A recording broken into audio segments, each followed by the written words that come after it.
নামাজও পড়ে নবীর মা বাবাকে যদি জাহান্নামী বলে, নাউযুবিল্লাহি মিন যালিক, আমাদের বলতে ভয় হয়। নবীর মা বাবা যদি জাহান্নামী হয়, আকল গেল কোথায়? মৌলভী সাহেবরা, নব্য মুসলিমরা সিনার উপরে হাত বাঁধা নামাজ পড়ো, আল্লাহর দরবারে দাঁড়াতে হবে, বিচার আমার মাওলার দরবারে আছে। নবীর মা বাবাকে যদি কেউ জাহান্নামী বলে, মূলত কি বলল? নবীকে জাহান্নামীর সন্তান বলল। জোরে বলেন নাউযুবিল্লাহ, আরো জোরে বলেন নাউযুবিল্লাহি মিন যালিক। যারা বলতেছে তাদেরকে যদি বলা হয় যে তোমার মা বাবা জাহান্নামী, তখন তারা কি কষ্ট পাবে নাকি পাবে না? এটা কি তাদের জন্য দোয়া হবে নাকি গালি দেওয়া হবে? যে কোনো বইয়েতে আমার দয়ার নবীকে কেউ গালি দিলে সে যে কাফের হয়ে যাবে, এই ব্যাপারে কেউ সন্দেহ করলে সেও কাফের হয়ে যাবে।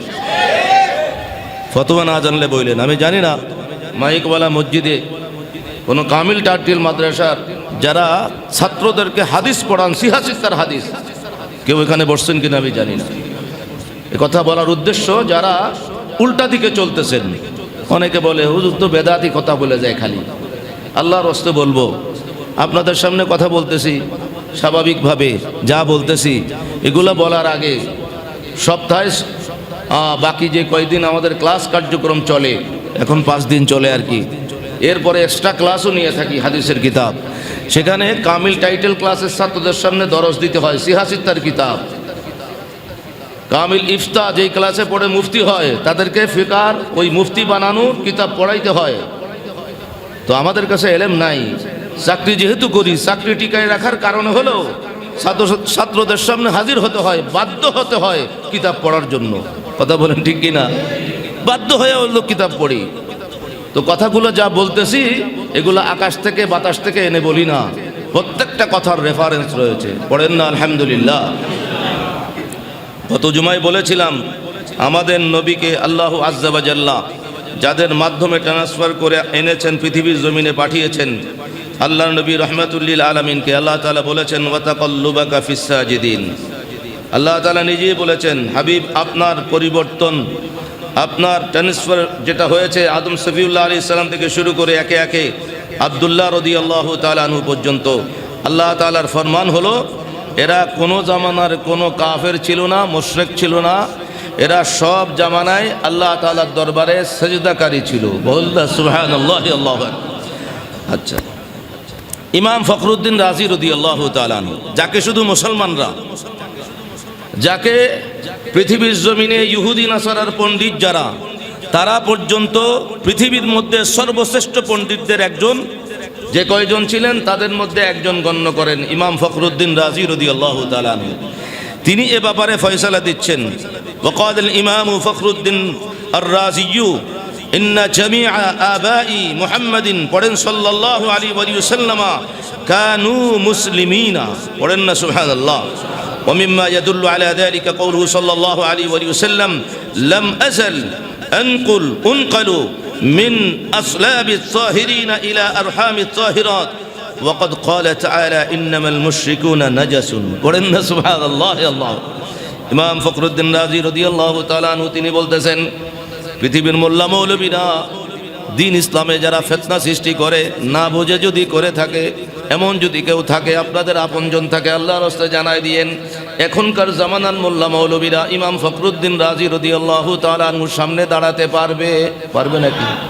এলেমে, আমলে, বুজুর্গিতে, দিনে, হকের খেদমতে, মেহনতে, ইবাদত বন্দেগিতে কোনো দিক থেকে যাদের সামনে দাঁড়াতে পারবে না, যাদের পায়ের ছোট্ট আঙ্গুল কেনে আঙ্গুলের নখের মতো হবে না, এই রকম যারা আজকে উল্টা পাল্টা কথাবার্তা বলে, শুনে নাও, ইমাম ফখরুদ্দিন রাজি রাদিয়াল্লাহু তাআলা আনহু বলতেছেন, তাকিদ দিয়ে বলতেছেন, নিশ্চয়ই নিশ্চয়ই নিশ্চয়ই আমার নবীর আব্বাজান, তার আব্বাজান, তার আব্বাজান, এভাবে যাইতে যাইতে আদম সফিউল্লাহ আলাইহিস সালাম পর্যন্ত নবীর বংশধরে যারা ছিলেন, উপরে যারা ছিলেন, কানু মুসলিমিন, তারা সবাই মুসলমান ছিলেন। বলেন সুবহানাল্লাহ।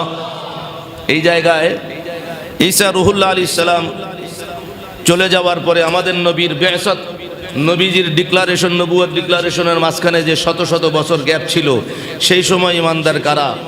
ঈসা আলাইহিস সালামের উপরে যাদের ইমান ছিল, যারা জানতেন এবং যারা শিরকি কাজ করেন নাই, নবী রাহমাতুল লিল আলামিনের যাদের মাধ্যমে আল্লাহ তাআলা পৃথিবীতে পাঠিয়েছেন, পূর্বপুরুষ যারা ছিলেন, তারা কখনো কোনো জায়গায় শিরক তো দূরের কথা, জাহিলিয়া জামানার অন্যায় কাজ পাপ কাজের মধ্যে কেউ কখনো লিপ্ত ছিলেন না, এটা মানার নাম ঈমান। বলেন না সুবহানাল্লাহ।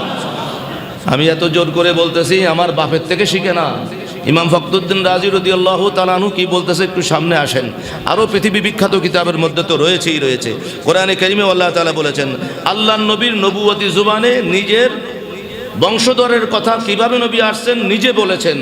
নবী বলতেছেন একরকম, আর উম্মত দাবিদার হয়ে নবীর সাথে ঝগড়া করতেছে, না আপনি এভাবে আসেন নাই, আপনার পূর্বপুরুষ কাফের ছিল। বলেন না নাউজুবিল্লাহ। ইমাম ফখরুদ্দিন রাজু বলতেছেন যে আমি যে বললাম নবীজির বাপ দাদা যারা ছিলেন সবাই মুসলমান, কেন? মিম্মা ইয়াদুল্লু আলা যালিক, বলে এই কথার উপরে দলিল হলো সেইটা, পৃথিবীর অন্য কারো নয়। কওলুহু সাল্লাল্লাহু আলাইহি ওয়া সাল্লাম, স্বয়ং রাহমাতুল লিল আলামিনের নবুয়তি জবানের কথা, বাক্য, জুমলা নবী নিজে বলেছেন, লাম আযাল উনকালু মিন আসলাবিত তাহিরিনা ইলা আরহামিত তাহিরাত। আল্লাহ তাআলা আমি নবীর নূর মোবারক নবীকে যে ট্রান্সফার করে এনেছেন আব্বাজান আম্মাজান পর্যন্ত, নবী বলতেছেন আমার বাপ, তার বাপ, এভাবে যাইতে যাইতে আমার মা এই পর্যন্ত যে আসছে, যাদের মাধ্যমে আসা হয়েছে, তাদের মধ্য থেকে কেউ কখনো কোনো অন্যায় কাজে, কোনো কুফরি শিরকি কাজে কেউ কখনো লিপ্ত ছিলেন না। পুত পবিত্র যারা সবাই ছিলেন। বলেন না সুবহানাল্লাহ। তারা ছিলেন সবাই কি? আত-তাহিরিন আত-তাহিরাত, পুত পবিত্র ছিলেন। আর কোরআনে কারিমে আল্লাহ তাআলা বলতেছেন, ইমাম ফখরুদ্দিন রাজি বলতেছেন এটা আল্লাহর কালাম, কোরআন শরীফের সাথে মিলায় নাও। কোরআনে কারিমে সূরা তাওবার মধ্যে 10 নম্বর পারায় আল্লাহ তাআলা ডিক্লার দিয়েছেন, ইন্নামাল মুশরিকুনা নাজাসুন, প্রত্যেকটা মুশরিক হলো অপবিত্র। এ কথা জানা আছে না নাই আপনাদের? প্রত্যেকটা মুশরিক যারা শিরিক করে তারা কি পবিত্র না অপবিত্র? তো নবী বলতেছেন আমি যাদের মাধ্যমে আসছি আমার পূর্বপুরুষ সবাই পবিত্র, আমার মায়েরা, মা তার মা। তারিখে ইবনে হিশাম, মোল্লা মৌলবীরা পড়ে না, লেখাপড়া করে না, আন্দাজে কথাবার্তা গায়ে বেলায় নাই বলতে আসলে পড়া লাগে না। আপনিও বলতে পারবেন নাই, কোথাও নাই, কিন্তু আছে বলতে তো একটু লেখাপড়া করা লাগবে। কথা বলেন ঠিক কিনা? পৃথিবী বিখ্যাত মুসলমানদের ইতিহাসের গ্রন্থ ইমাম ইবনে হিশাম সেই কিতাব লিখেছেন, সেখানে তিনি বলতেছেন আমি নবীর মা থেকে শুরু করে তার আম্মা এভাবে 500 আম্মার জীবনী ঘেটেছি। প্রত্যেকটা জামানায় সবাই কেউ কখনো কোনো কুফরি কাজে, শিরকি কাজে লিপ্ত ছিলেন না। সবাই আপন আপন জামানায় আল্লাহর সিজদাকারী বড় মহিয়সী নারী ছিলেন। বলেন না সুবহানাল্লাহ। ইমাম ফখরুদ্দিন রাজি রাদিয়াল্লাহু তাআলা আনহু সুন্দর মিলাই দিয়ে বলতেছেন, আল্লাহ তাআলা যেখানে বললেন মুশরিক যারা তারা সবাই অপবিত্র, তো ফাওয়াজাবা আন লা ইয়াকুনা আহাদুন মিন আজদাদে মুশরিকান, তো এটা ওয়াজিব হয়ে গেল নবীর বাপ দাদা কেউ কখনো মুশরিক হতে পারে না। কারণ নবীর নূর নবীর জাত মোবারক এটা পবিত্র নাকি অপবিত্র? পবিত্র। তো আল্লাহ তাআলা এই ইন্তজাম কিভাবে করবেন যে পবিত্র সত্তাকে অপবিত্র পাত্রে রাখবেন? এটা তো আল্লাহর দিকে অভিযোগ দেওয়া হয়ে যাবে। বলেন না নাউজুবিল্লাহি মিন যালিক। আল্লাহ পাকের দিকে অপবাদ দেওয়া হবে যে আল্লাহ তাআলা ইন্তজাম বুঝেন নাই।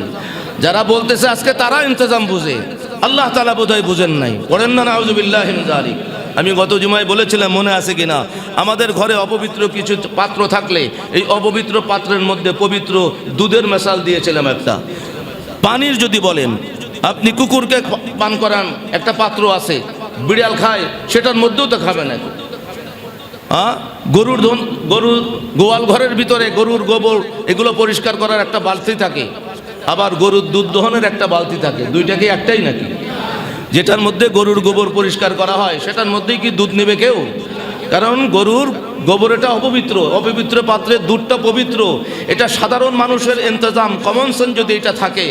আর আল্লাহ তাআলাকে এমন বানাই ফেললা যে আল্লাহ তাআলা তার হাবিবের পবিত্র সত্তাকে অপবিত্র মুশরিকের মধ্যে পাঠাবেন। বলেন না নাউজুবিল্লাহি মিন যালিক।